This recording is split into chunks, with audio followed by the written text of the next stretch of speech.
The caves in the game are really interesting because it's a very tonal shift within the whole visual look of the game. It's kind of like this more organic, more surreal, dreamlike landscape compared to what you're used to before this point. It's we kind of used the visuals and this kind of unreal theme very subtly, but here it's kind of at the forefront, and it's, to me, has kind of been designed as this kind of journey through the inner self, through the body, and it's really designed to be a very different experience compared to the rest of the game.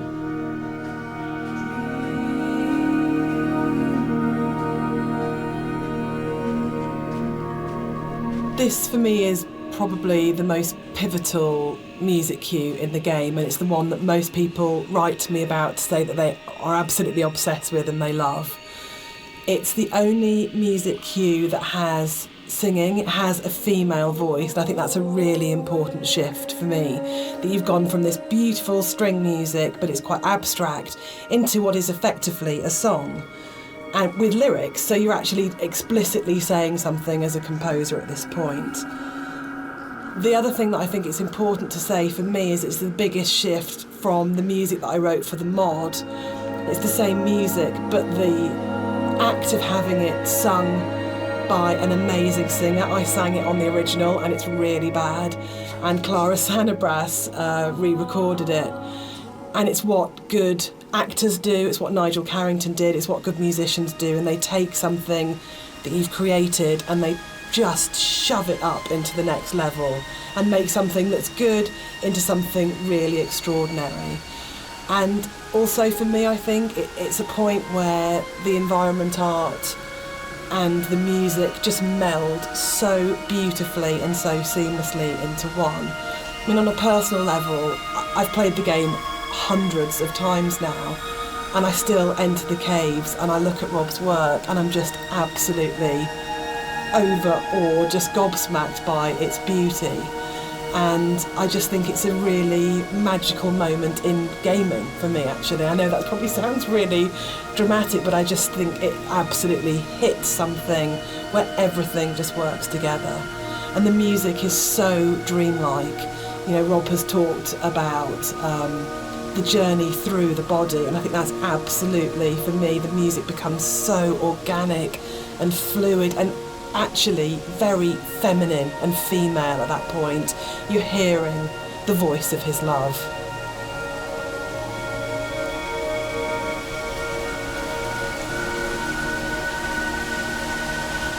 I just want to say that I think you can divide caves in games into pre and post Dear Esther. I think that it's just a way of breaking away from reality into saying what you can do with these spaces that actually makes them this incredibly, much more vividly colourful and much more kind of interpretative and look from it. And it's really interesting that I look at caves now in games and I find myself going, that's a very Rob Briscoe cave. And I think that's an amazing thing to have achieved. So I think it's one of those, it's great paying other people's work compliments. I enjoy that because you never feel like you're being big-headed about yourself, but I think it is, I think particularly it does come again down to that blend between the audio and visuals that just, it's a real high watermark. I kind of, it's one of the areas in all of the games we've made that I'm most proud of.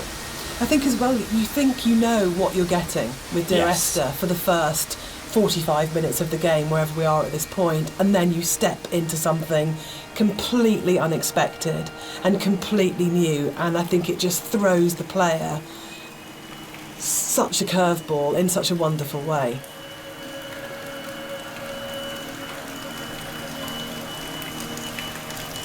I think when you're designing a game, it's very easy to get very locked into what the system can do.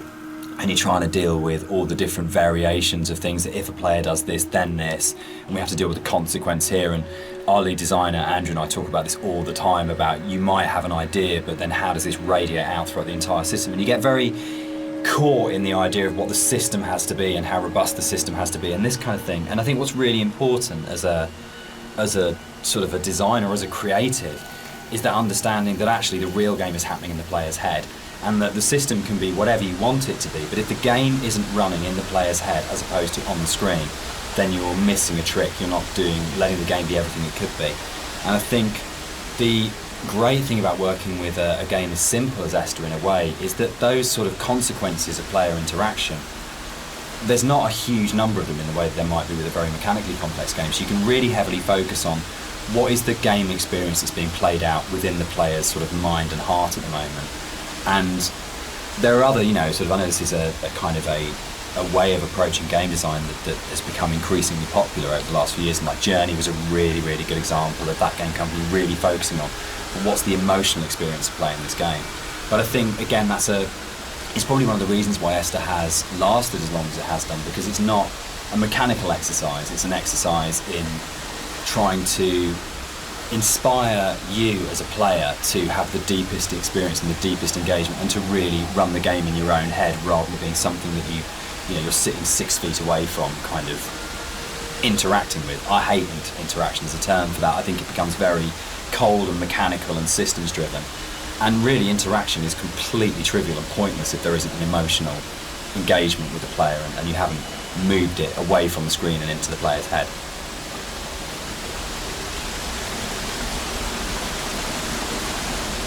What's really important to me is that Dear Esther started out as a Half-Life 2 mod, and if the Half-Life 2 modding community hadn't championed it and celebrated it and downloaded it a lot and talked about it and loved it, then it would never have been a game. So it's never really bothered me, the kind of is it a game conversation, because as far as I can see it, Dear Esther and like everything that's come after it that's been inspired by it, this was championed by Half-Life 2 modders, and they made it what it is. And so if you've made something that the real kind of hardcore of the hardcore, in terms of these are first-person shooter modders, have gone, this is really good and really special and we're behind this, then you've already got the support of a really amazing gaming community, and the fact that they championed it, we owe them a huge amount in terms of where we are. And I'm really proud to come out of that scene. I'm really proud to be a company and to be sitting here talking about a game that started life as a mod. Yeah, I think they're the ones that have really kind of like pushed us forward and given us the passion to be able to take it to a commercial level, and give us the confidence to make us believe that there's an audience for this kind of thing.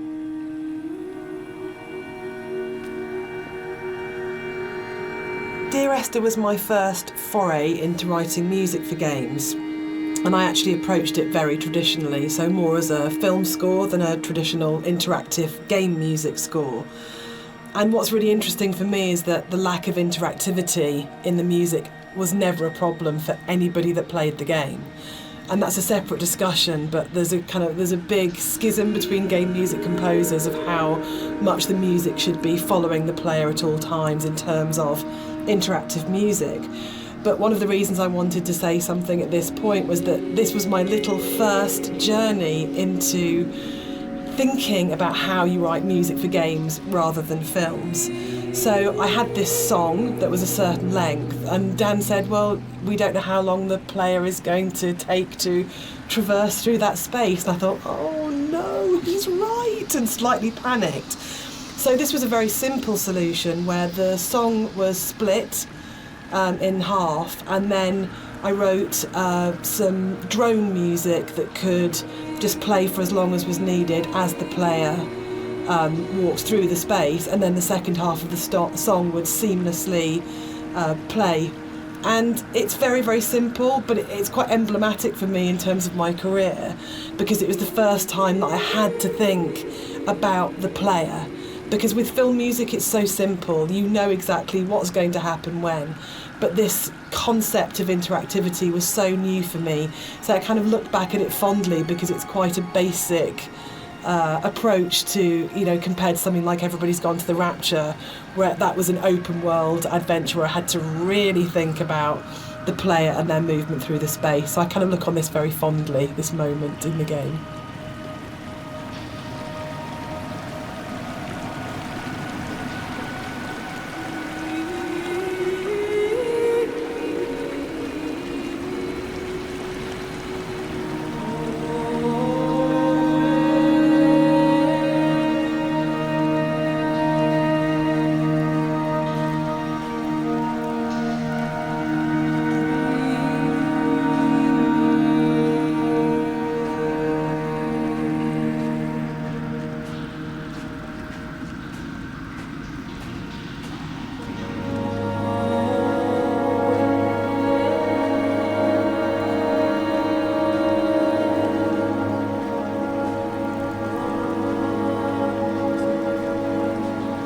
don't know when the paper origami boats first came into things with Esther, really, but it felt like a really amazing metaphor of taking these letters and folding them into boats and then letting them leave the island, because you know at this point in the game, it's kind of the realisation is there that this isn't going to end well, and that the narrator is never leaving the island.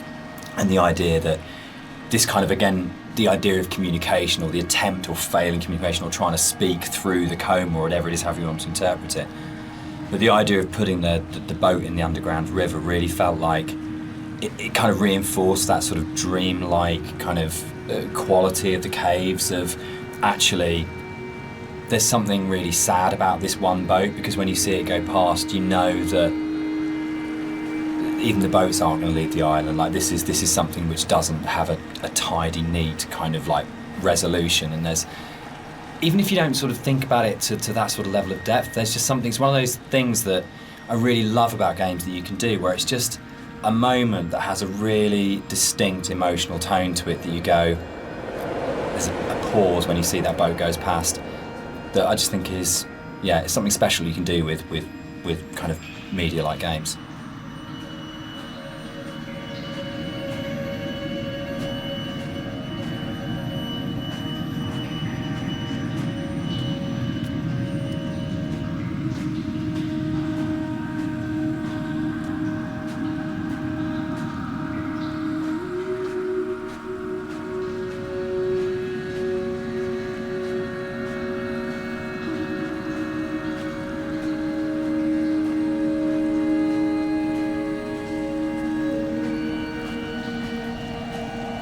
In a lot of ways, the caves were the hardest area of the game to actually write, because we knew we didn't want to have much voiceover in there. I think because of the strength of the music, and this goes right back to the original mod, we wanted that to be the voice and for it to be a chance for Esther to speak rather than the narrator.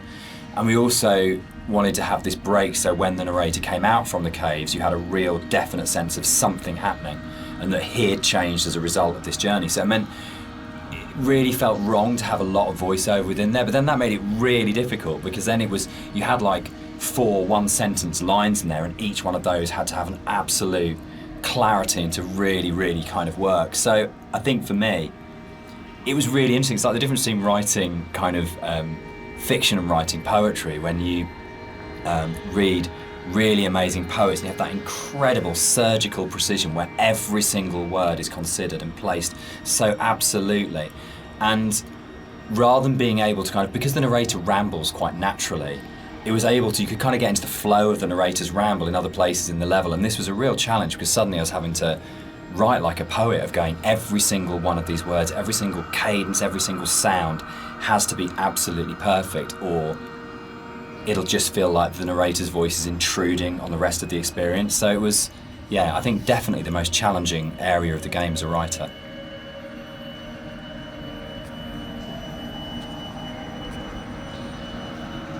The sound here is a classic case of, again, what music I think does really well, which is you've had this soft, lyrical, beautiful, epic, dreamlike music, and then the moment you come out of the caves, you're into this really harsh soundscape, and the tonal shift is very brutal, I think, and deliberately so.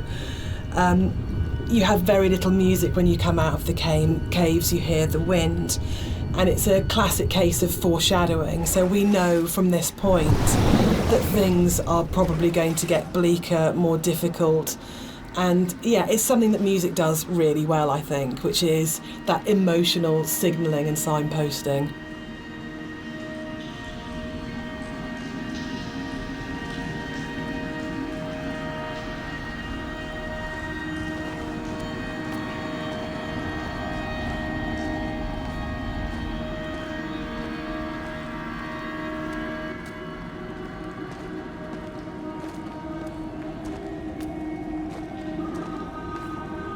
This whole area moved, didn't it? The original mod, this was a Yeah. cave right at the beginning of the caves where Yeah. everything was written, and it moved to the back end of the level, and we have this long corridor that's full of these kind of it's the point of high madness, I think, in the game, isn't it? Yeah, it's kind of just where you feel like you're losing the plot completely, both like visually and auditory, and you know, it's kind of like this really frenetic moment for me.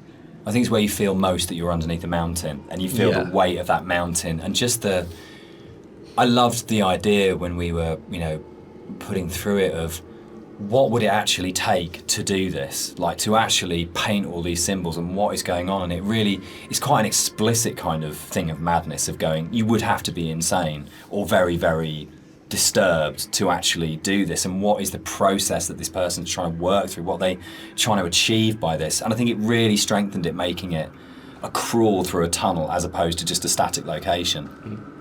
Yeah, I think it's the consistency and the coherence of the symbols is a lot more broken down as well. Like you see some symbols before like scattered around the environments, but at this point they're like right in your face, and they're kind of it's just total madness, Any kind of meanings have been crossed over and confused, and I think it really helps to bring the tension up at this point at a level as well. So you're kind of coming out of this dreamlike state a little bit. Yeah, you kind of know that you're getting towards the end of the serenity into something that's a bit more disturbed than that. Yeah.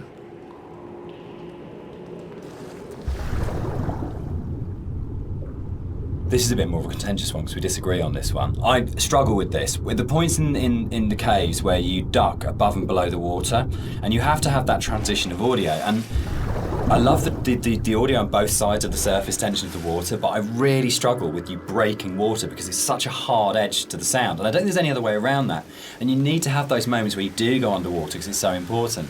But it's one of the areas that's never sat very comfortably with me, because I feel like in a level which hasn't got a single edge in it, it's the one edge within it, and it breaks me. And that's why I think it's so successful, because you've been lured into this completely hallucinatory, dreamlike world, and then all of a sudden, as a player, you're literally gasping for breath. You're coming up for air. And I think when we're talking about that metaphor of the body, for me, it's so about birth.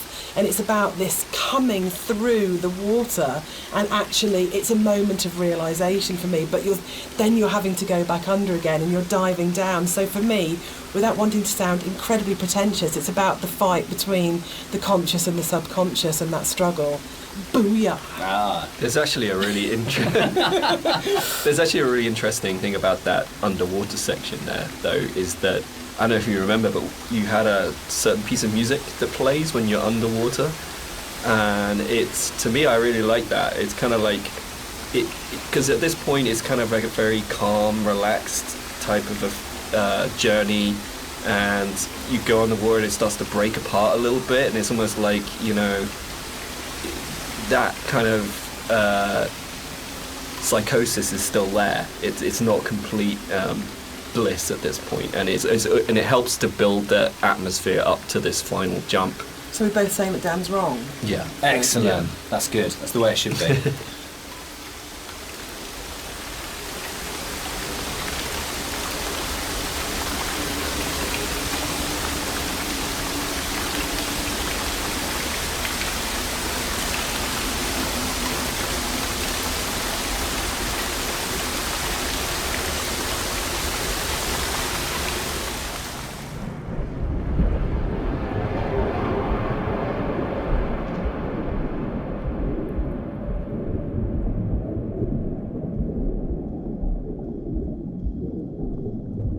Motorway scene, the biggest new addition to between the mod and the commercial version. This didn't exist in the mod at all. It was a completely new thing. Yeah, it's I wasn't sure where the idea spawned from to have this scene, whether I just sort of went off or we discussed it, or I can't remember. I can't remember. Can you remember? It just kind of appeared, didn't it? And then it was just this kind of. I think for me, actually, I remember being some technical difficulty between the drop and then coming out at the end part, but it was the same thing that we dealt with in the past of like, how do we not kill the player? From a technical standpoint, I think it might have been something to do that, but it was also, I can't remember where the whole thing came from. I think it's my favourite point in the whole game, actually. I think it's just it's quite shocking, and it's so surreal, and it's so beautiful. And from an audio point of view, you have that baby's heartbeat bringing us back to the idea of the ultrasound. Was Esther pregnant? And it's one of those moments that I think everything just kind of collates together, and it's so unexpected. Yeah, for me, it's like a moment of realization. Yes. It's like, it's coming to terms with something almost, Whether or not what actually is going on at the moment is real, this did happen. There's kind of an absolute. I remember playtesting it, and I didn't know that the car can get switched out with a hospital gurney. And I must have played it. I was like 3 or 4 times into playtesting it, and the first time it switched out and it was a gurney. And I really remember kind of sitting there and going, "Oh God, that's just," and really being just stopped in my tracks by it. And it's one of those weird things you get when you're making a game, that you'll never have those moments that a player does, where it all so well. It's really, really rare to be in a situation where you actually get a genuine, fresh player's eye view on what you're making. Yeah, I was always a bit worried that it was maybe a bit too literal. Like we gone a bit too literal with that. But I think looking back at it now, there's still a lot of strangeness going on there. Obviously, the whole scene is unusual, but there's still these like very subtle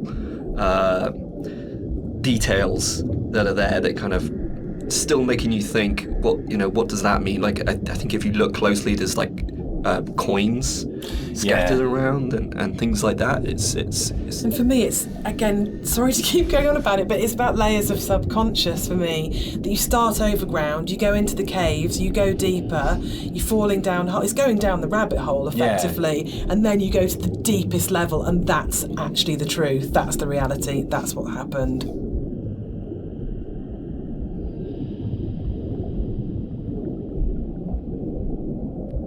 So the admission really is that I did play fast and loose with the geography of the M5. There isn't actually a welcome break service. It's just outside the junction of Sanford. But we also know, pointed out to you. Players.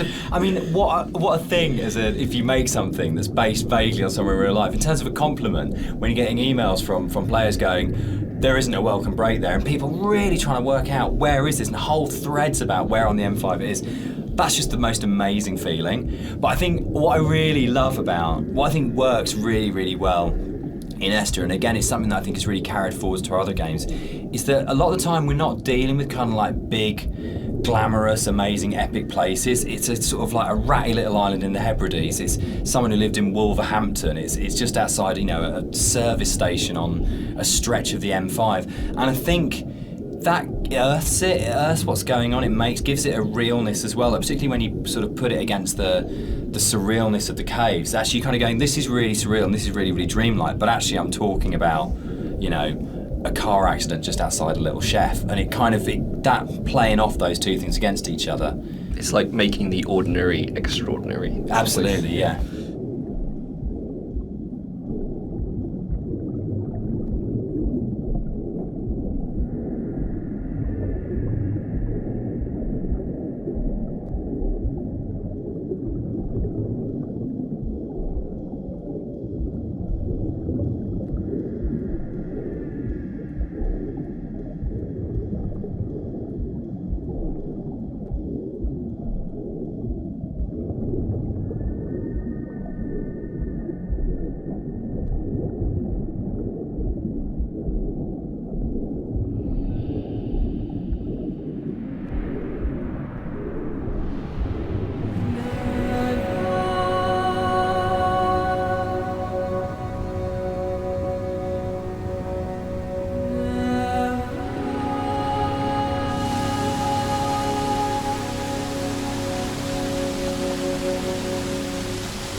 This scene for me is like really, really iconic because it kind of brings this idea of the caves being an inward journey through the body together.